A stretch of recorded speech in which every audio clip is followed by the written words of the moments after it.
नमस्कार, मी राहुल कुलकर्णी. एनडीटीव्ही मध्ये तुमचं स्वागत आहे. आणि अशाच इंटरेस्टिंग इन्साइट समजून घेण्यासाठी तुम्ही आमचं जे युट्यूब चॅनल आहे ते सबस्क्राईब करायला लागा. आम्ही सर्व सोशल मीडिया प्लॅटफॉर्मवरती आहोत. बेल आयकन दाबा, कारण तिथनं तुम्हाला लगोलग आम्ही काय पोस्ट केलं ते कळेल. खूप इंटरेस्टिंग रंजक अशी कहाणी आहे माझ्याकडे, आणि ती इतकी इन्साइड आहे की त्याच्यातनं बऱ्याच नव्या गोष्टीचा खुलासा होणार आहे. काल जे खेड शिवापूर पुण्यापासून 15-20 किलोमीटर अंतरावरती असलेल्या टोल नाक्यावरती संध्याकाळच्या सुमाराला पोलिसांना एका इनोव्हा गाडीतनं, जी टॅक्सी परमिटची गाडी आहे, येलो टॅक्सी परमिट असतं, तर त्या गाडीत पोलिसांना जे 5 कोटी रुपये सापडले त्याची. पण ती इन्साइड स्टोरी सांगण्याच्या आधी ह्या स्टोरीला 3 पदर आहेत. एक पदर आता जो नव्याने ऍड झालाय तो कसब्याचे आमदार श्री रवींद्र धंगेकर यांचा आहे. त्यांचा पुण्याचे पोलीस कमिशनर यांच्याविषयीचा जो राग आहे तो सर्वश्रुत आहे. कारण पोलीस कमिशनर सुद्धा त्यांच्या विरोधामध्ये गुन्हे दाखल केले. एखाद्या लोकप्रतिनिधीच्या विरोधामध्ये जेव्हा गुन्हे दाखल करतो तेव्हा त्यामागं वरिष्ठांनी दिलेले आदेश किती असतात हा एक नेहमीचा चर्चेचा विषय आहे. पण धंगेकर हे सातत्यानं पुणे शहरामध्ये असलेल्या गुन्हेगारीबद्दल, पोलीस आणि गुन्हेगारांच्या कनेक्शनबद्दल बोलत होते. आजही त्यांनी तो राग पुन्हा अळवला आणि ते असं म्हणाले की या सगळ्या याच्यामध्ये पोलीस बटेक म्हणून काम करतायत. खरं तर ते 15 कोटी रुपये होते, 5 कोटी रुपये दाखवले, 10 कोटी रुपये पोलिसांनी संबंधिताच्या घरी नेऊन दिले. मी माहिती अधिकारामध्ये याची माहिती मागणार आहे आणि त्या माहितीमध्ये जे काही येईल ते लोकांसमोर मांडेल. दुसरा एक अँगल आहे तो राष्ट्रवादी काँग्रेसच्या शरद पवार गटाचा आहे. राष्ट्रवादी काँग्रेसचे शरद पवार गट हे सातत्यानं कालपासून सापडलेल्या ह्या निधीबद्दल वेगवेगळे प्रश्न उपस्थित करतात. काय झाडी काय डोंगार हा जो संदर्भ अवघ्या महाराष्ट्राला माहिती आहे तो घेऊन ते बोलतायत. म्हणजे ऑब्व्हियसली जो दुसरा मुद्दा मी टॅग केलाय तो आहे शहाजी बापू यांच्या संदर्भातला.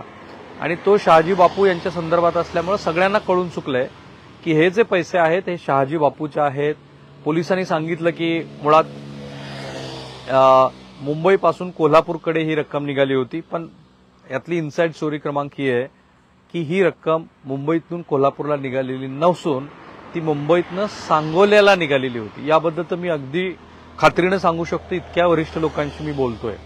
पहिल्यांदाच आम्ही सकाळी बातमी ब्रेक केली की हा एक कंत्राटदार आहे जो म्हणतोय की हे पैसे माझे आहेत. तुम्ही सकाळी 8च्या बुलेटिनमध्ये एनडीटीव्हीने ब्रेक केलेली बातमी बघा.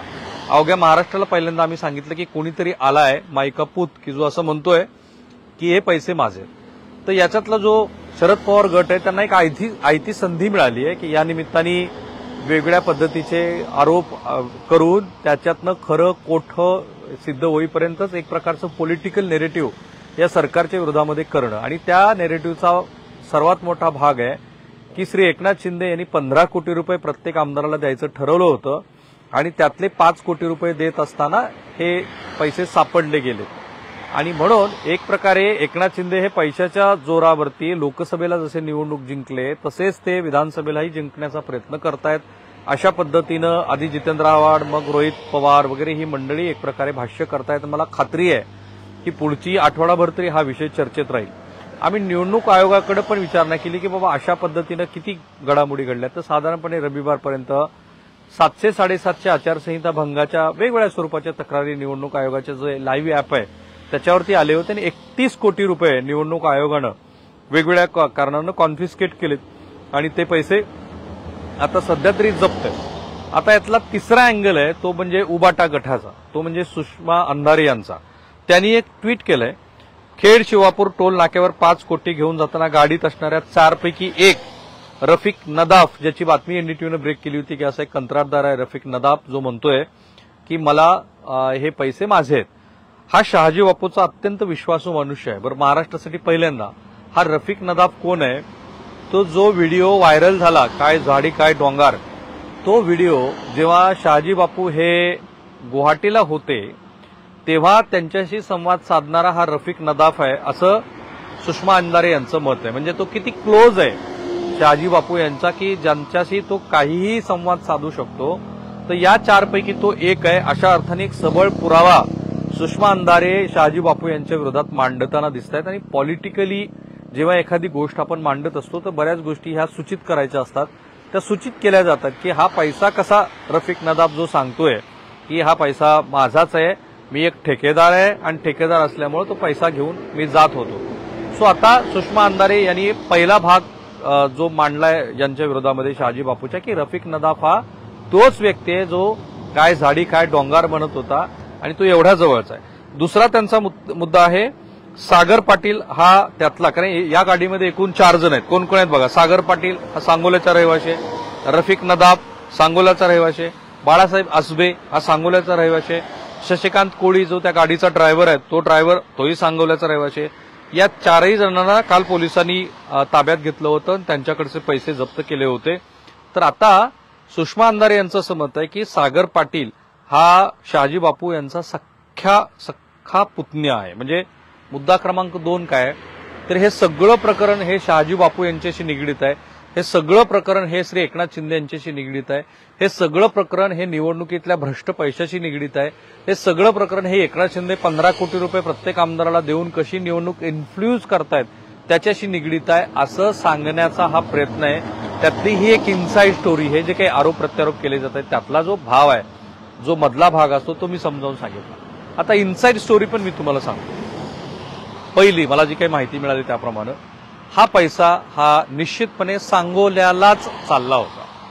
जरी तो पैसा पोलीस म्हणत असले की मुंबईवरून कोल्हापूरला चालला होता, तर सांगोल्याची माणसं त्या गाडीत असणं आणि ते पैसे कोल्हापूरला जाणं याचे अनेक अर्थ होतात. म्हणजे एकतर एकनाथ शिंदे यांचे जे कथित आरोप त्यांच्यावरती केले जात आहेत, म्हणजे एकनाथ शिंदेचे सगळे पैसे वाटपाचं काम ऍटलिस्ट वेस्टर्न महाराष्ट्रामधलं तरी शहाजी बापू यांना दिलं की काय असं वाटावं अशा पद्धतीची ही मांडणी आहे, विच इज नॉट ट्रू.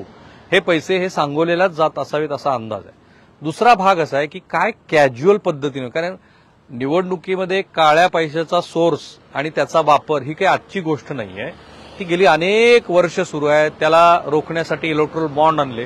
त्या इलेक्ट्रोल बॉन्डची काय नवी भानगड निघाली तीही अख्ख्या देशानं बघितली.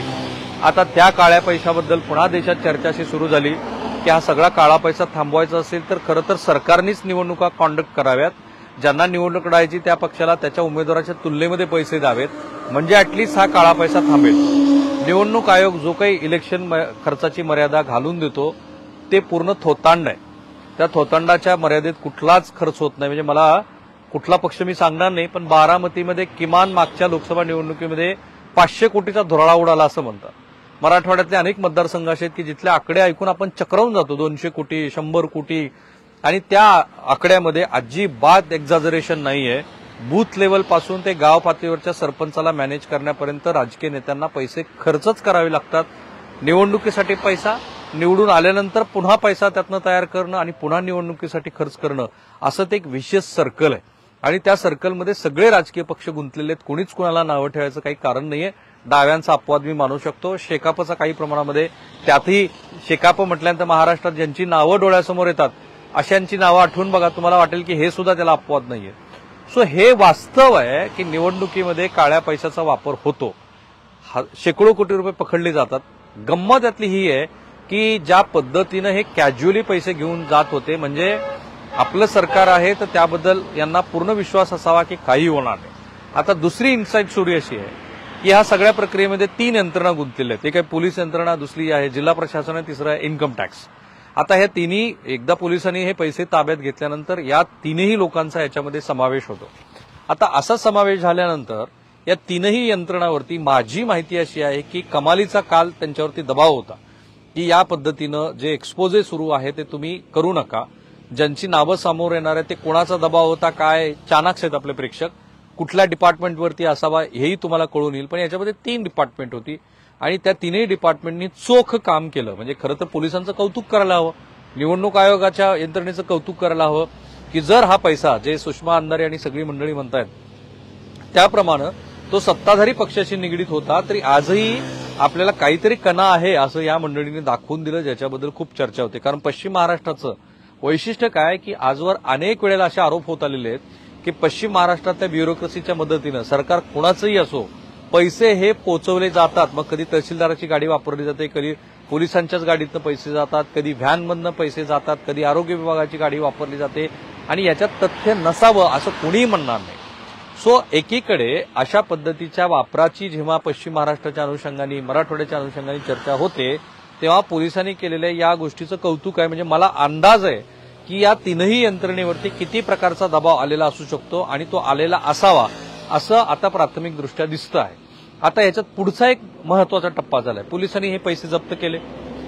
निवडणूक आयोगाच्या कार्यप्रणालीप्रमाणे या पैशाचा स्रोत सांगण्याची जबाबदारी ही संबंधित व्यक्तीची आहे. ज्याची गाडी ज्याच्या नावावर होती असं म्हटलं जातंय त्यांनी तर सांगून टाकलं की ही गाडी मी केव्हाच विकलेली आहे. इथे पण जे स्वतःच्या गाड्या विकतात त्यांच्यासाठी ही महत्वाची गोष्ट आहे. कारण मी पण अनेक वेळेला माझ्या वापरलेल्या गाड्या जेव्हा विकतो तेव्हा पहिल्यांदा काय करतो, तो जो फॉर्म आहे जो आरटीओकडे द्यायचा असतो तो फॉर्म मी लिहून घेतो आणि नंतरच गाडी हँडओव्हर करतो. या केसमध्ये जर असं झालं नसेल तर सर्वोच्च न्यायालयाचं एक जजमेंट आहे अपघातासंदर्भातलं आहे, पण ज्या मूळ मालकाच्या नावावर गाडी होती त्याला शेवटी आरोपी व्हावं लागलं होतं.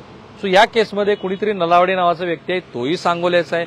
त्याचंही एक पोस्टर व्हायरल होत आहे की ज्याच्यामध्ये शहाजी बापूंना तो हार्दिक शुभेच्छा देतोय. डाव्या बाजूला त्याचा फोटो आहे आणि आजूबाजूला 3 व्यक्ती आहे. म्हणजे या सगळ्यांची जर तुम्ही एकच एक भाग काय तर ह्या सगळ्यांच्या सेंटर स्टेजला श्री शहाजी बापू पाटील आहेत आणि या शहाजी बापू पाटील यांच्या संदर्भानं हे सगळे नवे प्रश्न उपस्थित झालेत.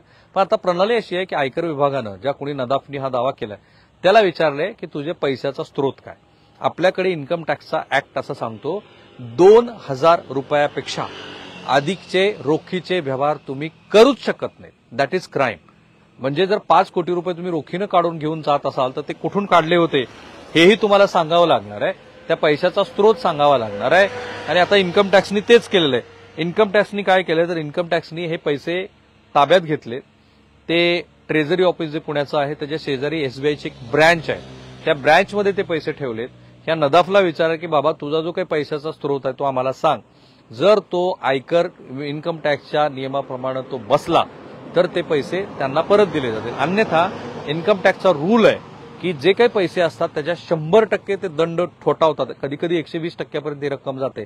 आणि मग पुन्हा खरीच त्यांची इच्छा असेल तर या पैशाचे जे इतर स्रोत आहेत त्या इतर स्रोतांचा सुद्धा शोध घेतला जातो. ही आहे याच्यातली इनसाइड स्टोरी. म्हणजे सगळ्यांची जर तुम्ही आजची क्रोनॉलॉजी बघितली तर या सगळ्या याच्यामध्ये जे काही विरोधी पक्षांनी मळभ उभा केलंय शहाजी बापू पाटील यांच्या विरोधामध्ये त्याच्यात तथ्य नाहीये असं कुणी म्हणू शकत नाही. अंटिल अँड अनलेस याबद्दल संपूर्ण ठोस पुरावे घेऊन स्वतः शहाजी बापू किंवा हे जे कोणी नदाफ महोदय आहेत ते माध्यमासमोर येणार नाहीत, त्याचं क्लॅरिफिकेशन करणार नाहीत. पोलिसांनी आपलं काम केलंय. आता आरोपांचा भाग आहे. धंगेकर काही आरोप करू शकतात, सुषमा अंधारे काही आरोप करू शकतात, सत्ताधारी त्याला प्रत्युत्तर द्यायला सक्षम आहेत. पण पोलिसांनी या संदर्भामध्ये जी केलेली कारवाई आहे ती कारवाई महाराष्ट्रासमोर आहे. आता जे काही 30-31 कोटी रुपये निवडणूक आयोगाने जप्त केले त्याचेही तपशील आम्ही तुमच्यासमोर आणू. ही एक चांगली गोष्ट आहे. महाराष्ट्राच्या राजकारणाच्या इतिहासात आपल्याला म्हणजे माझ्या पत्रकारितेच्या कारकिर्दीमध्ये जेवढी म्हणून वल्नरेबल पैशाच्या अर्थाने म्हणजे कसं झालंय बघा, एकाच कुटुंबामध्ये पुतण्या एकीकडनं लढतोय, चुलता एकीकडे आहे, वडील एकीकडे आहेत, वडिलांनी एक वेगळी भूमिका घेतली आहे, पुतण्या तुतारी हातात घेणार आहे, इकडे घड्याळ एक जणाकडे आहे, दुसऱ्याला काहीतरी कमळाचं चिन्ह. हे अशा अनेक अर्थांनी महाराष्ट्रातली ही निवडणूक ही महत्वपूर्ण ठरणार आहे. आणि त्याचा जो बिगुल वाजलाय, ज्या कारवाया काय असू शकतात त्याचा, तो पुण्यातल्या खेड शिवापूर इथल्या टोल नाक्यापासून वाजलाय. आणि म्हणून त्याची 2 मुद्द्यात आपण नोंद घेतली. मी पुन्हा एकदा आमचं युट्यूब चॅनल सबस्क्राईब करा, कारण तुम्हाला खूप चांगल्या इनपुट्स आम्ही देणार आहोत. संपूर्ण निवडणूक अत्यंत पारदर्शीपणे तुम्हाला एनडीटीव्हीवरती पाहता येईल. त्यामुळे बेल आयकन पण दाबा, कारण त्यानं तुम्हाला आमचे नोटिफिकेशन यायला मदत होईल. आणि तुमच्या काही महत्त्वाच्या सूचना असतील तर या व्हिडिओच्या कमेंट बॉक्समध्ये त्या जरूर करा. थांबूया आपण इथे.